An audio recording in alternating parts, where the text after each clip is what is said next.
sekolah, mungkin kita pernah diajarin tentang tata surya. Tapi yang nggak pernah diajarin di sekolah adalah seberapa besar sebenarnya alam semesta itu sendiri. Coba lihat bulan, digambarinnya deket, padahal dia tuh aslinya sejauh ini. Jaraknya itu bisa muat kurang lebih sampai 30 bumi kalau dijejer. Dan itu baru bulan. Gimana yang jauh-jauh kayak planet lain atau galaksi lain? Makanya siap-siap, kita bakalan mulai perjalanan mengungkap seberapa besar alam semesta ini.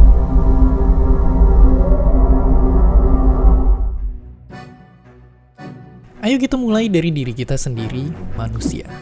Dibandingkan dengan bumi, manusia itu kecil banget.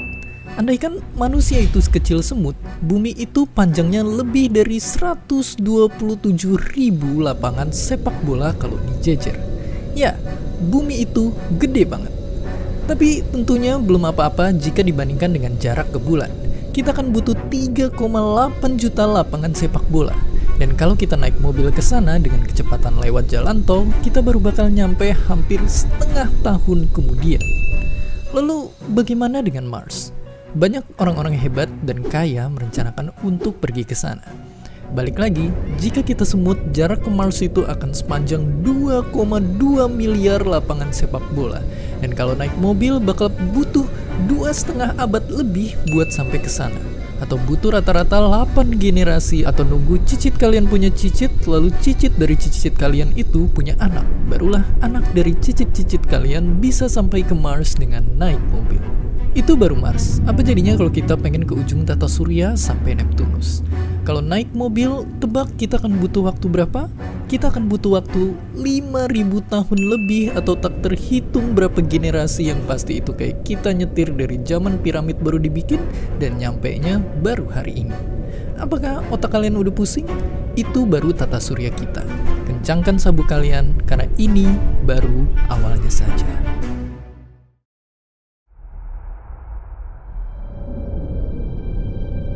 Menembus keluar dari tata surya kita, yang mengejutkan adalah kita akan bertemu dengan pesawat antariksa Voyager, objek manusia paling jauh yang saat ini ada di luar angkasa. Voyager baru bisa dicapai 23.000 tahun dengan mobil, dan Voyager melaju begitu cepat, yaitu 61.500 km per jam, atau kecepatannya Voyager itu 192 kali lebih cepat dari mobil Ferrari. Dari sudut pandang Voyager, matahari udah terlihat cuma kayak setitik bintang di angkasa. Tapi meskipun setitik, kekuatan matahari masih bisa menarik jutaan komet dan benda langit lainnya untuk membentuk wilayah yang dinamakan Earth Cloud.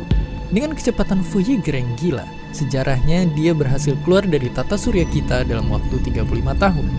Tapi untuk Voyager bisa keluar dari Earth Cloud ini, dia butuh waktu sekitar 30.000 tahun.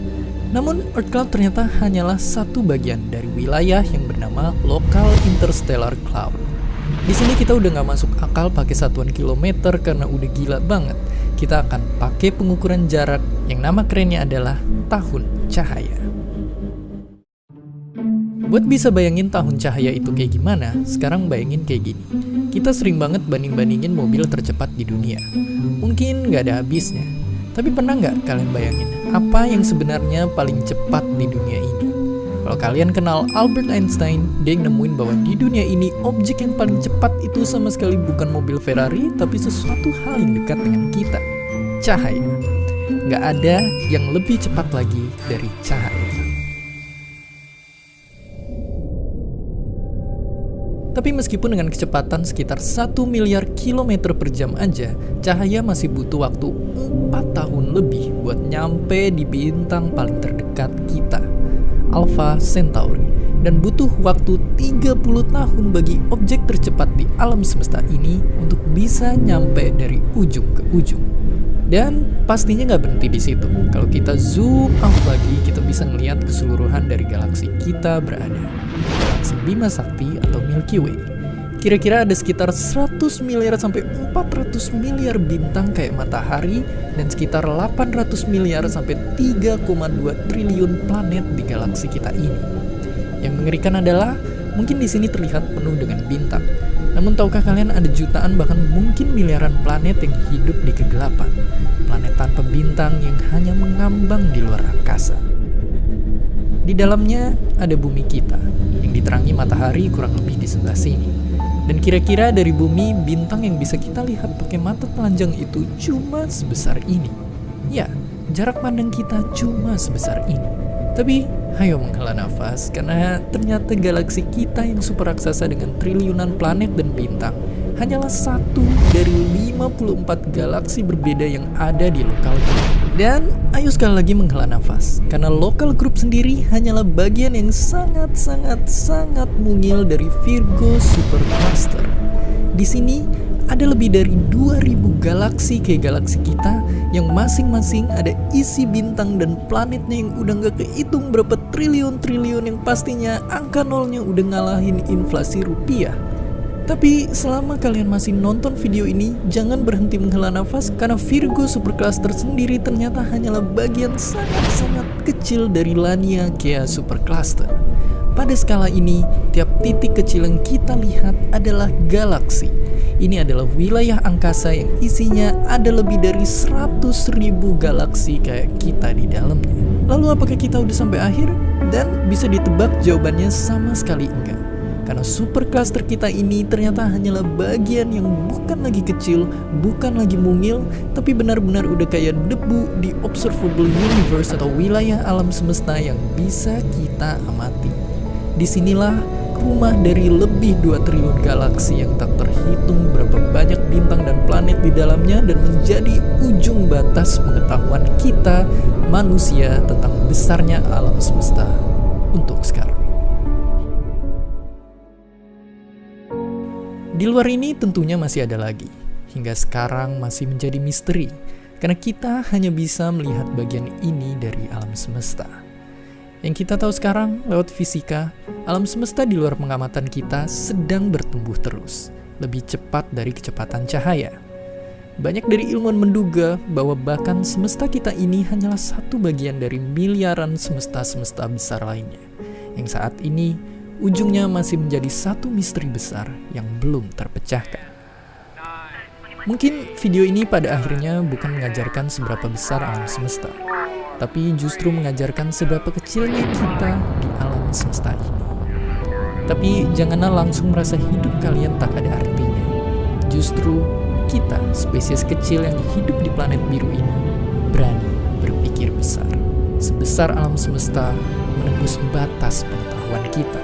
Pada akhirnya, inilah kita, sebuah titik kecil biru di begitu luasnya alam semesta, seperti yang disampaikan oleh Carl Sagan dengan indahnya. From this distant vantage point, the Earth might not seem of any particular interest. But for us, it's different. Consider again that dot. That's here. That's home. That's us.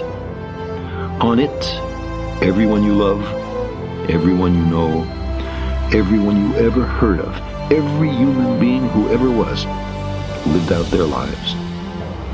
The aggregate of our joy and suffering, thousands of confident religions, ideologies, and economic doctrines, every hunter and forager, every hero and coward, every creator and destroyer of civilization, every king and peasant, every young couple in love, every mother and father, hopeful child, inventor and explorer, every teacher of morals, every corrupt politician, every superstar, every supreme leader, every saint and sinner in the history of our species lived there, on a mote of dust, suspended in a sunbeam.